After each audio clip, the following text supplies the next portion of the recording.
Levantamos la tapa trasera.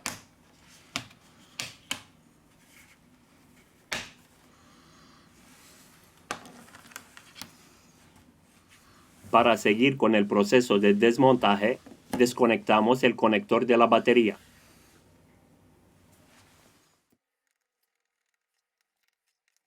Retiramos los tornillos de la carcasa intermedia.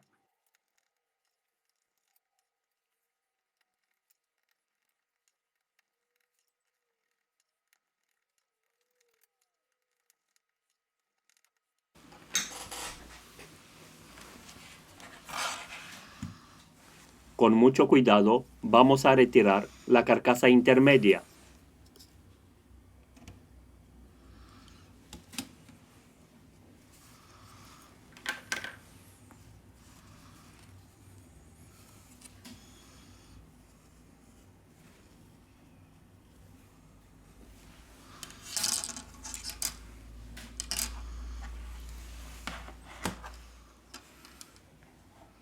Ahora podemos retirar el altavoz.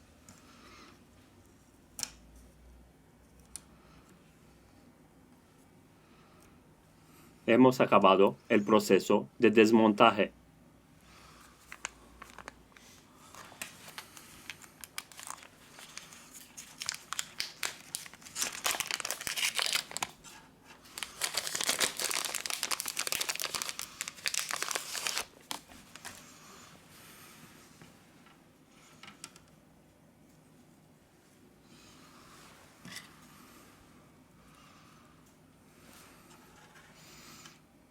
Volvemos con el proceso de montaje.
Hemos acabado el proceso de montaje.